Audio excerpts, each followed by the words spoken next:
오늘 한덕수 전 총리 결심 공판이 있었고요. 조금 전에 결심 공판이 종료됐습니다.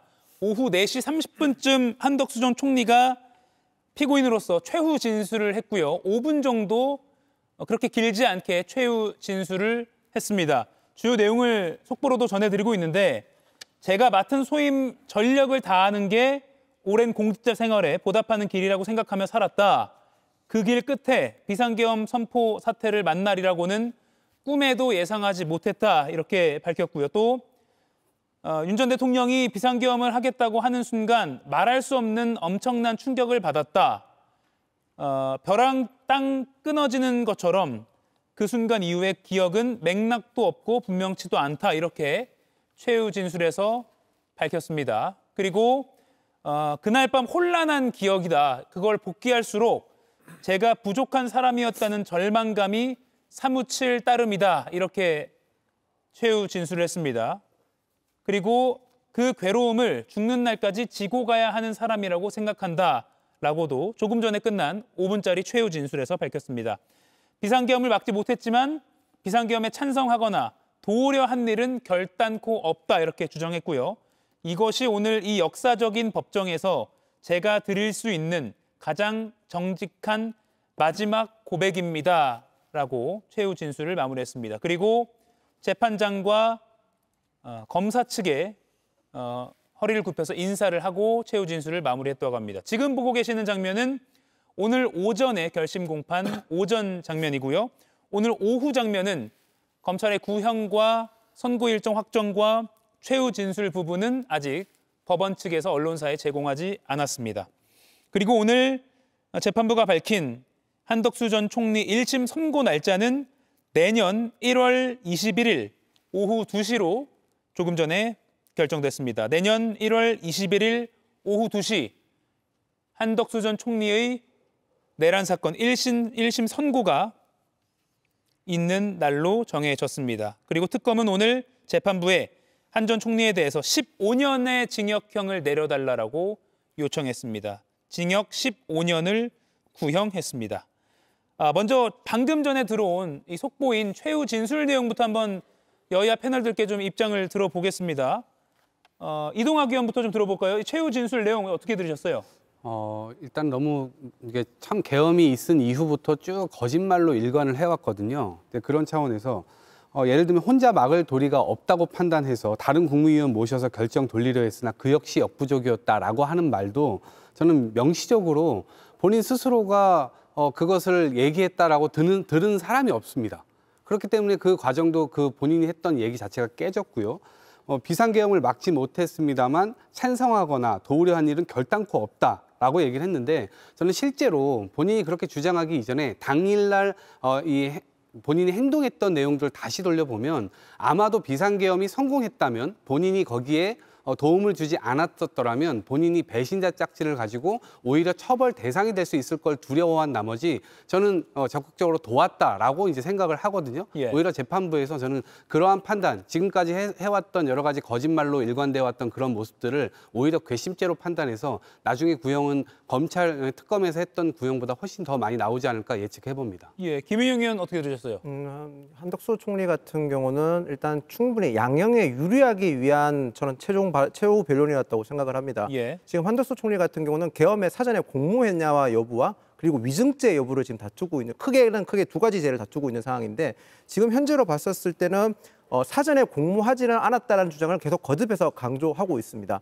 한덕수 총리는 지금 재판 과정에서도 지속적으로 본인은 사전에 알지 못했고 실제로도 그 계엄을 막기 위해서 노력을 했다는 얘기는 충분히 해왔었고 일관된 진술을 하고 있는 상황은 맞습니다.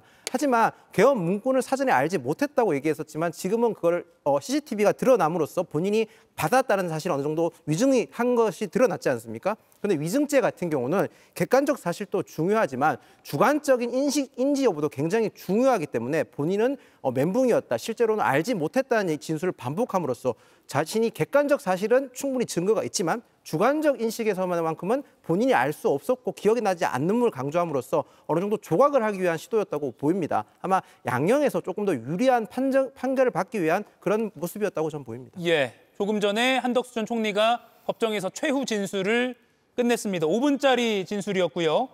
엄청난 충격을 받았다. 당시 기억은 맥락도 없고 분명치도 않다. 그날 밤 혼란한 기억을 복귀할수록 부족한 사람이었다는 절망감이 사무칠 따름이다.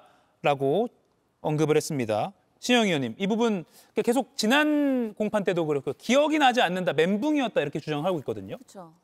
특히 우리가 드라마에서 보면 해리성 기억 장애, 해리성 기억 상실이라고 하는데요. 충격을 받아서 그 순간에 기억이 사라져버리는 거예요. 그런 부분에 있어서 오늘 최후 진술까지 너무 비상금 얘기를 듣고선 충격을 받았고 그래서 멘붕이었고 기억이 없다. 그래서 내가 위증은 했지만 그때 실제로 CCTV에서의 객관적 증거는 있지만 나는 그때 멘붕이었기 때문에 기억이 안 나고 그래서 그렇게 증언한 거다. 라는 끝까지 자기 변명을 하고 있는 거 아닌가. 뭐 예상컨대 이제 최후 구형까지 받으려면 이제 뭐 여러 가지 과정들이 있긴 할 텐데 정신과 가가지고 뭐 해리성 기억장애 이런 것들 진단서 첨부해갖고 제출할지도 모르겠어요. 그러면서 감형하려는 그런 의도가 있는 거 아닌가. 그래서 하나의 변론으로서 자기 보호를 위해서 변호사들과 그런 부분을 강조하고 내가 잘못은 했지만 고의는 없었다라는 부분을 강조하고 있는 것으로 봅니다. 예, 물론 이제 의학적인 하나의 추론입니다만 해리성 기억장애라는 병명과도 비슷해 보인다. 그래서 한 전 총리가 혹시 양형을 줄이기 위해서 이 정도까지 진단서를 제출할 수도 있겠다라고 신영영 위원이, 전문의인 신영영 위원은 추정을 했습니다. 물론 예상입니다. 예, 제 생각입니다. 예, 김기웅 의원 어떻게 들으셨습니까? 그러니까 우선적으로 너무나 큰 일을 맞닥뜨렸을 때 두 가지 다 가능할 것 같아요. 너무나 충격적이어서 머리가 하얘질 경우가 있을 것 같고요. 역으로 너무나 큰 충격이기 때문에 그거를 아주 상세하게 기억할 수 있다고 봅니다. 그런데 한덕수 전 총리가 처음에 이제 나왔을 때 얘기했던 게 국무회의에 대한 그 실체적, 그다음에 형식적 흠결이 있다 이런 얘기를 했습니다. 그러면서 본인은 국무회의 관련해서 계엄에 대해서 반대 입장을 표했다는 얘기를 했습니다. 우리가 좀 많이 알려진 바로는 조태열 외교부 장관과 그다음에 최성목 기재부 장관 같은 경우는 아주 적극적으로 계엄에 대해서 반대 입장을 표명한 것으로 알려져 있고요.